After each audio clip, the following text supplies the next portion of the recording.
Hello दोस्तों, आप सभी का स्वागत है हमारे यूट्यूब चैनल आशीष जी के अकेडमी पे। तो दोस्तों, आज का प्रैक्टिस सेट हम लोग मनोविज्ञान सीडीपी का प्रैक्टिस सेट 10 नंबर का कर रहे हैं और यह यूपी टेट सुपर टेट दोनों के लिए है। तो प्रैक्टिस सेट हम लोग चलिए स्टार्ट करते हैं। और यह जो क्लास है यह डेली शाम 7 बजे होती है। तो आप लोग इस वीडियो को पूरा अंत तक देखिएगा और जो लोग नए जुड़ रहे हैं चैनल को सब्सक्राइब जरूर कर लीजिएगा और बेल आइकन को दबा लीजिएगा, जिससे वीडियो का नोटिफिकेशन आप तक पहुंचता रहेगा।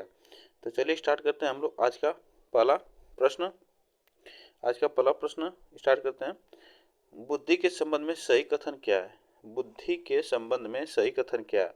समायोजन करने की क्षमता का नाम बुद्धि है, ठीक। और सीखने की क्षमता का नाम बुद्धि है। संक्षिप्त तार्किकता की क्षमता का नाम बुद्धि है। और उपरोक्त में से सभी। तो इसमें से कौन सा ऑप्शन हम लोग का सही होगा यह आपको बताना है। बुद्धि के संबंध में सही कथन क्या है? तो देखिए, इसमें हमारा बुद्धि का जो सही कथन होता है क्या होता है? जब बुद्धि सही रहेगी, बुद्धि बुद्धि बच्चे का बुद्धि अच्छा रहेगा, उसके संबंध में क्या करेगा बच्चा? क्या करेगा? अपने समायोजन की क्षमता का अपनी बुद्धि से क्या करेगा? समायोजन करेगा, ठीक। और सीखने की क्षमता का वृद्धि करेगा। और संक्षिप्त तार्किक मतलब और वो क्या करेगा? तार्किक भी करेगा, ठीक ना। तार्किक चिंतन भी करेगा। तो इसमें से ऑप्शन हम लोग को जो सही होगा, कौन सा ऑप्शन सही होगा? डी ऑप्शन सही होगा, ठीक ना। बुद्धि जब बच्चे में अच्छी रहेगी तो वह क्या करेगा? ये सब तीनों ऑप्शन सही करेगा, ठीक है। सीखने की क्षमता तेज होगी उसकी, समायोजन करने की क्षमता भी अच्छी होगी और संक्षिप्त तार्किक चिंतन भी कर सकता है, ठीक ना। तो ऑप्शन इसमें हम लोग को जो सही होगा डी ऑप्शन सही होगा, ठीक। चलिए आगे चलते हैं। क्वेश्चन नंबर हम लोग का कौन सा सही होगा? ऑप्शन हमारा लोग का डी सही होगा। चलिए आगे चलते हैं। Question number second. घटना और वस्तुओं के बारे में एक बच्चा तार्किक रूप से सोचता है। पियाजे के चरणों के संबंध में सही कथन है। घटना और वस्तुओं के बारे में एक बच्चा तार्किक रूप से सोचता है। पियाजे के चरणों के संबंध में सही कथन क्या है? तो यह बताना है। देखिए, इसमें जो पियाजे ने कितने चरण बताए हैं अवस्था की? तो 4 चरण बताए हैं। आप लोग इसको याद रखिएगा। यह पहला चरण है, यह दूसरा चरण है, ठीक। यह तीसरा चरण है और यह चौथा चरण है, ठीक ना। यह चौथा चरण है। तो आप लोग इसको याद रखिएगा। तो इसमें जो घटना और वस्तु के बारे में जब एक बच्चा तार्किक चिंतन करता है, रूप में सोचता है, तो यह कौन सा ऑप्शन होगा इसमें? तो इसमें से कौन सा ऑप्शन होगा यह आपको बताना है। तो इसमें से जो ऑप्शन हम लोग का होगा, इसमें से डी ऑप्शन सी ऑप्शन सही होगा। मूर्त संचालन, जो मूर्त संचालन प्रक्रिया है, इसमें बच्चा क्या करता है? घटना और वस्तुओं के बारे में वह तार्किक रूप से सोचता है, ठीक ना। तो इसमें जो ऑप्शन हम लोग का सही होगा, इसमें ऑप्शन हम लोग का जो सही होगा सी ऑप्शन सही होगा, ठीक ना। और यह अवस्था कब से कब होती है यह भी आपको बताना है। तो देखिए, सेंसरी मोटर होती है 0 से 2 वर्ष, ठीक। प्रारंभिक अवस्था होती है यह 2 से 7 वर्ष। और मूर्त संचालन प्रक्रिया 7 से 11 वर्ष, ठीक ना। और औपचारिक 11 से आगे, ठीक ना। 11 से स्टार्ट होती है, 15 तक होती है, ठीक ना। तो आप लोग इसको याद रखिएगा, यह इसकी उम्र है, ठीक ना। चलिए आगे चलते हैं। Question number third.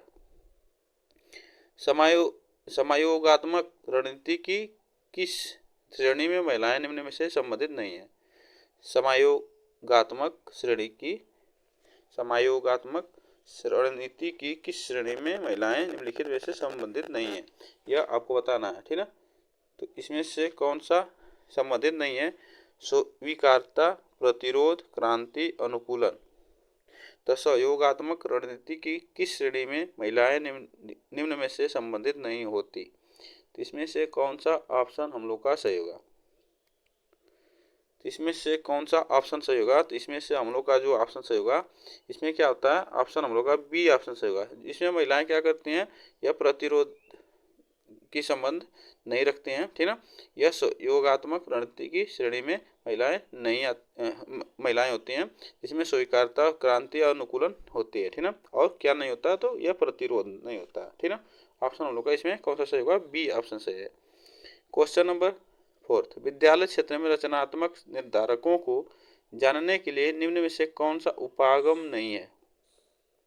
कौन सा उपागम नहीं है? विद्यालय क्षेत्र में रचनात्मक निर्धारक को जानने के लिए निम्न में से कौन सा उपागम नहीं है? वार्तालाप कौशल, बहुविकल्पी प्रश्न, परियोजना कार्य, मौखिक प्रश्न।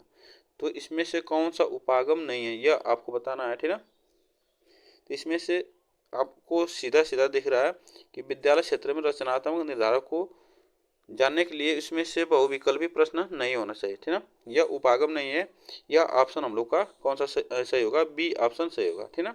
उसमें वार्तालाप बच्चों के साथ करना चाहिए, परियोजना बनाना चाहिए बच्चों के साथ, मौखिक प्रश्न पूछना चाहिए। यह बच्चों का रचनात्मक निर्धारकों पर रहना चाहिए। तो इसमें जो बच्चे यह सब करते हैं उसमें बहुविकल्पी प्रश्न पर नहीं होना चाहिए, ठीक है।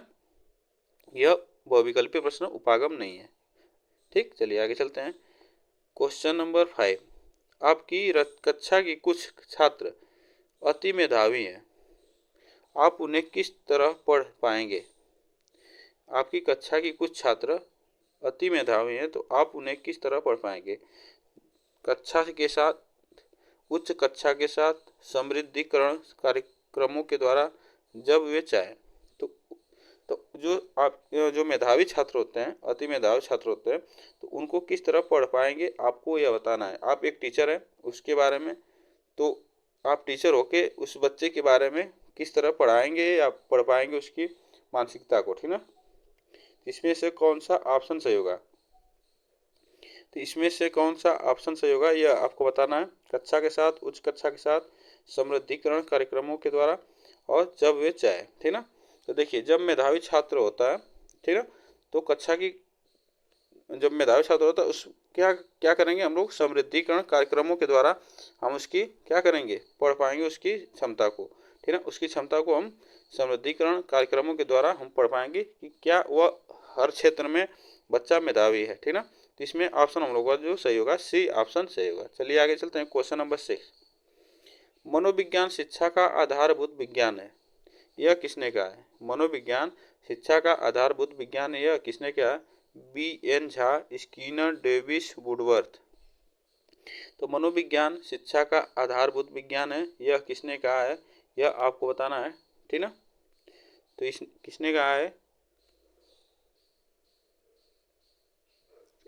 इसमें से कौन सा ऑप्शन सही होगा?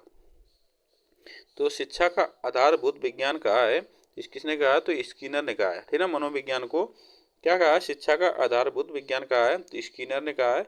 ऑप्शन हम लोग का जो सही होगा बी ऑप्शन सही होगा, ठीक ना। आप लोग इसको याद रखिएगा। चलिए आगे चलते हैं। क्वेश्चन नंबर 7, आधुनिक मनोविज्ञान का अर्थ है, आधुनिक मनोविज्ञान का अर्थ है मन का अध्ययन, आत्मा का अध्ययन, शरीर का अध्ययन, व्यवहार का अध्ययन, ठीक ना। तो इसमें से कौन सा ऑप्शन सही होगा?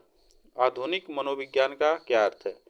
तो आधुनिक मनोविज्ञान का अर्थ क्या होता है यह आपको बताना है। मन का अध्ययन, आत्मा का अध्ययन, शरीर का अध्ययन और व्यवहार का अध्ययन। तो इसमें से कौन सा ऑप्शन सही होगा? तो इसमें से जो ऑप्शन हम लोग का दिख रहा है, इसमें से ऑप्शन हम लोग का सही होगा डी ऑप्शन सही होगा। यह व्यवहार का अध्ययन करता है। आधुनिक मनोविज्ञान क्या है? यह व्यवहार का अध्ययन करता है। यह मनुष्य के व्यवहार के उसके साथ व्यवहार कैसा है उसका अध्ययन करता है मनोविज्ञान, ठीक ना।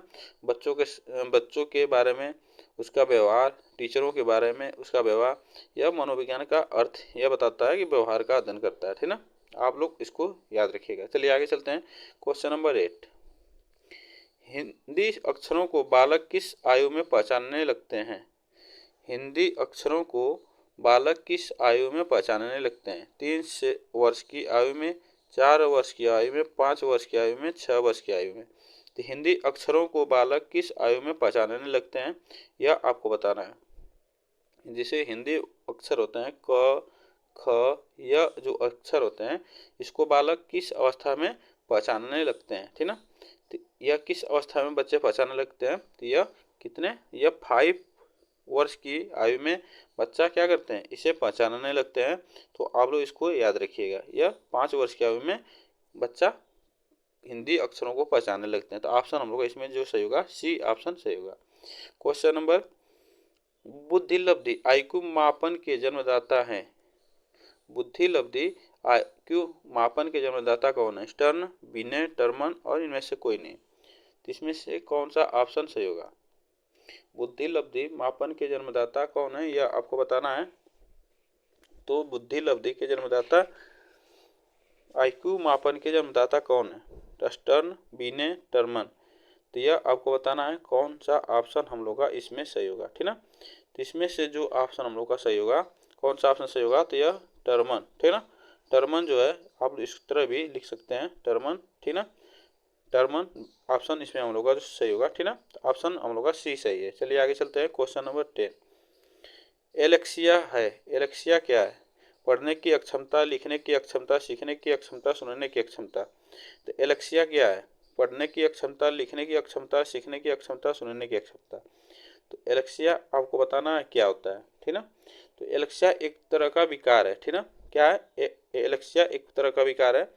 यह आगे जैसे जैसे समय बढ़ता है बच्चे का, वह उसके साथ हुआ क्या होता है, बच्चा उसका अक्षमता कम हो जाती है। तो इसमें एलेक्सिया एक प्रकार की विकार है, ठीक ना, न की बीमारी है। तो एलेक्सिया यह क्या करता है? यह पढ़ने की अक्षमता है, ठीक ना। क्या है?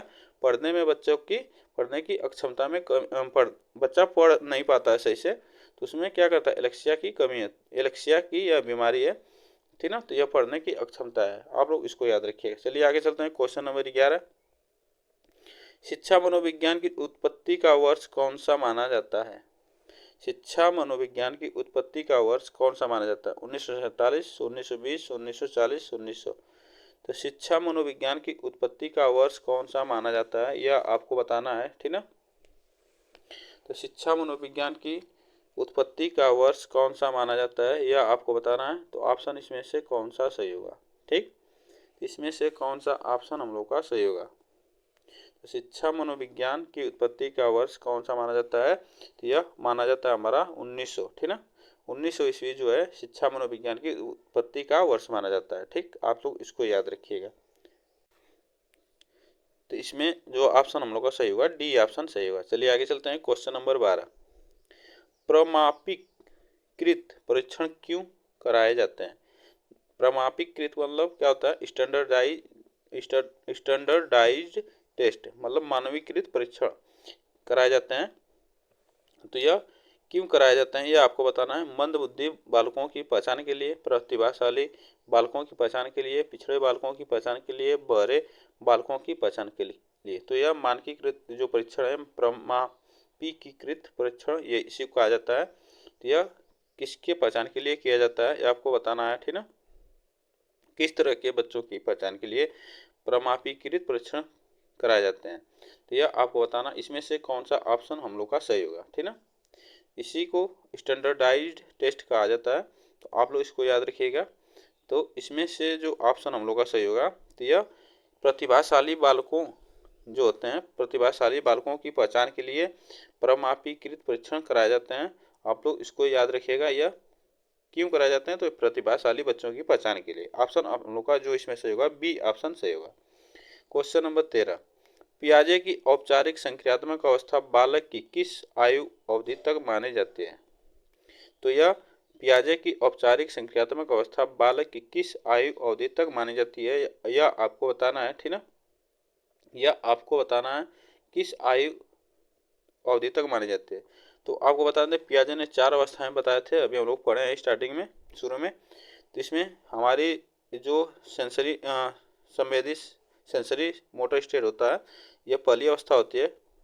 जन्म से 2 वर्ष, 2 से पूर्व संक्रियात्मक अवस्था होती है, 7 से 11 वर्ष मूर्त संक्रियात्मक अवस्था होती है, और 11 से 15 वर्ष अमूर्त या औपचारिक संक्रियात्मक अवस्था होती है। इसमें से जो ऑप्शन हम लोग का जो सही होगा, यही ऑप्शन सही होगा, डी ऑप्शन सही होगा, ठीक ना। यह औपचारिक या अमूर्त संक्रियात्मक अवस्था इसी को कहा जाता है। ऑप्शन हम लोग का इसमें जो सही होगा, डी ऑप्शन सही है। Question number 14। जड़ बुद्धि वाले बालक का आईक्यू बुद्धि लब्धि कितने होते हैं? जो जड़ बुद्धि वाले बालक होते हैं उसकी आईक्यू मतलब बुद्धि लब्धि कितनी होती है? 11 से 120, 81 से 110, 71 से 180 और 71 से कम। तो जड़ बुद्धि वाले बच्चे जो होते हैं, एकदम क्या होता है, उनकी बुद्धि काम नहीं करती है, ठीक ना। तो उसमें कौन सी आपको जड़ बुद्धि वाले बालक की आईक्यू होती है, यह आपको बताना है, ठीक ना। इसमें से कौन सा ऑप्शन हम लोग का सही होगा, ठीक। तो इसमें से जो जड़ बुद्धि वाले बालक होते हैं उसकी आयु 70 से कम होती है, 71 से कम होती है, ठीक ना। तो आप लोग इसको याद रखिएगा, 71 से कम होती है वो जड़ बुद्धि वाले बालक होते हैं, ठीक ना। तो ऑप्शन हम लोग का इसमें डी सही होगा। ठीक, चलिए आगे चलते हैं। क्वेश्चन नंबर 15, गर्भ में बालक को विकसित होने में कितने दिन लगते हैं? गर्भ में बालक को विकसित होने में कितने दिन लगते हैं? 150 दिन, 280 दिन, 390 दिन, 460 दिन। तो इसमें से गर्भ में बालक को विकसित होने में कितने दिन लगते हैं यह आपको बताना ना है, और यह क्वेश्चन सब आए हुए हैं, ठीक ना। तो आप लोग इसको याद रखिएगा, ये इंपॉर्टेंट क्वेश्चन है। ठीक, ऐसे प्रश्न आते हैं। तो इसमें यह बहुत इजी क्वेश्चन है, लेकिन इससे क्या होता है कि इससे हम लोग को प्रैक्टिस करने से क्या उसके लेवल का पता चलता है कि कैसे कैसे प्रश्न आते हैं, ठीक ना। तो यह बहुत आसान क्वेश्चन है। तो इसमें जो गर्भ में बालक को विकसित होने में कितने दिन लगता है? तो 280 दिन लगते हैं, ठीक ना। कितने दिन लगते हैं? 280 दिन लगते हैं। इसमें ऑप्शन हम लोग का बी सही है। ठीक, चलिए आगे चलते हैं। क्वेश्चन नंबर 16, नवजात शिशु का भार होता है, नवजात शिशु का भार कितना होता है? 6 पाउंड, 7 पाउंड, 8 पाउंड, 9 पाउंड। तो नवजात शिशु का भार कितना होता है यह आपको बताना है। तो देखिए, इसमें एक नवजात शिशु जब पैदा होता है, छोटा बच्चा होता है, तो उसका वेट किया जाता है, ठीक ना। जब वह उसका वेट किया जाता है कि कितना वजन है बच्चे का, तो उसमें उसका वजन होना चाहिए कितना? तो उसका वजन होना चाहिए 7 पाउंड, मतलब 7 पाउंड होना चाहिए। इसमें ऑप्शन हम लोग का जो सही होगा बी ऑप्शन सही होगा। अगर 7 पाउंड का बच्चा है तो वह स्वस्थ है, ठीक ना। अगर उससे कम है तो थोड़ा सा उसको टाइम लगेगा, उससे थोड़ा सा उस पर केयर करना पड़ेगा बच्चे को, ठीक ना। तो ऑप्शन इसमें हम लोग का जो सही होगा बी ऑप्शन सही होगा। जो 7 पाउंड का बच्चा होता है यह सबसे स्वस्थ माना जाता है। ठीक, ऑप्शन हम लोग का इसमें बी थे। बुद्धि के बहुकारक सिद्धांत के प्रतिपादक है, बुद्धि के बहुकारक सिद्धांत के प्रतिपादक हैं मैकडूगल, टर्मन, थांडाइक, बर्ट। तो बुद्धि के बहुकारक सिद्धांत के प्रतिपादक कौन है यह आपको बताना है। तो आप लोग जानते हैं कि बुद्धि के बहुकारक सिद्धांत के प्रतिपादक कौन है। तो बुद्धि के बहुकारक सिद्धांत किसने दिए हैं? तो यह थांडाइक ने दिए हैं। किसने दिए हैं? थांडाइक ने दिए हैं, ठीक है। आप लोग इसको याद रखिएगा, और ऑप्शन इसमें जो हम लोग का सही होगा सी ऑप्शन सही होगा, ठीक ना। और थांडाइक ने बुद्धि के कितने नियम दिए हैं? तो 2 नियम दिए हैं, जिसमें एक मुख्य नियम और गौड़ नियम, ठीक ना। तो मुख्य नियम में 3 नियम होते हैं और गौड़ नियम में 5 नियम है। तो आप इसको भी याद रखिएगा, क्वेश्चन ऐसे भी आ सकता है, ठीक ना। ऑप्शन हम लोग का इसमें सी सही है। क्वेश्चन नंबर 18, उपनयन संस्कार किस शिक्षा काल में किया जाता था?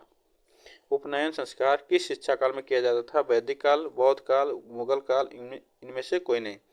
तो उपनयन संस्कार किस संस्कार शिक्षा काल में किया जाता था यह आपको बताना है। तो उपनयन संस्कार कब होता था? जब बच्चा अपनी उपनयन संस्कार करने के बाद वह मतलब अपने घर में उसको नहला धुलाकर उसको अच्छा कपड़ा पहनाकर उसको क्या किया जाता था, उसको वह नहला धुला कर कपड़ा अच्छा बनाया जाता था, उसको गुरु के पास लिया जाता था। वही क्या कहलाता था हम लोग का उपनयन संस्कार। यह किसमें का किया जाता था? वैदिक काल में, ठीक ना। यह वैदिक काल का शिक्षा काल में होता था उपनयन संस्कार, ठीक ना। ऑप्शन हम लोग का इसमें जो सही होगा ये ऑप्शन सही होगा। तो आप लोग इसको याद रखिएगा। चलिए आगे चलते हैं। क्वेश्चन नंबर 19, बच्चों की सीखने की प्रक्रिया में माता पिता को डैश डैश भूमिका निभानी चाहिए? नकारात्मक, अग्रोन्मुखी, सहानुभूति, तटस्थ। तो इसमें से बच्चों की सीखने की प्रक्रिया में माता पिता को भूमिका निभानी चाहिए, कैसी भूमिका निभानी चाहिए यह आपको बताना है, ठीक ना। यह आपको बताना है तो कैसी भूमिका निभानी चाहिए। तो ऑप्शन इसमें से हम लोग का कौन सा सही होगा? तो बच्चों की सीखने की प्रक्रिया में माता पिता को प्रोएक्टिव भूमिका निभानी चाहिए। अग्रोन्मुखी मतलब उसको बच्चों को प्रोत्साहित करना चाहिए, आगे बढ़ाना चाहिए, ठीक ना। प्रोएक्टिव करना चाहिए बच्चों को। तो यह ऑप्शन हम लोग का जो सही होगा इसमें बी ऑप्शन सही होगा, ठीक ना। बच्चों की सीखने की प्रक्रिया में माता पिता को भूमिका निभानी चाहिए, तो बी ऑप्शन हम लोग का सही होगा। चलिए आगे चलते हैं। क्वेश्चन नंबर बी, पृथक पृथक समजातीय समूह के व्यक्तियों के प्रति बच्चे की अभिव्यक्ति धारणात्या आधारित होती है, साधारणतया आधारित होती है। पृथक पृथक मतलब अलग अलग समजाति समूह के व्यक्तियों के प्रति बच्चे की अभिव्यक्ति साधारणतया आधारित होते हैं। कैसी होती है? उनके अभिभावकों की अभिवृत्ति पर, उनके समकक्षियों की अभिवृत्ति पर, दूरदर्शन के प्रभाव पर, उनके सहोदरों की अभिवृत्ति पर। तो इसमें से कौन सा ऑप्शन सही होगा? पृथक पृथक समजातीय जो समूह के बच्चे होते हैं, अलग अलग समूह के बच्चे जो होते हैं, उसके व्यक्तियों के प्रति बच्चों की अभिवृत्ति कैसी होनी चाहिए? साधारणतया कैसी होनी चाहिए? तो आपको बताना है इसमें से कौन सा ऑप्शन हम लोग का सही होगा। तो इसमें से जो ऑप्शन हम लोग का दिख रहा है सही, तो इसमें से ऑप्शन हम लोग का सही होगा उनके अभिभावकों की अभिवृत्ति पर, ठीक ना, साधारणतया उनकी अभिभावकों की अभिवृत्ति पर होना चाहिए। ऑप्शन हम लोग का इसमें कौन सा सही होगा?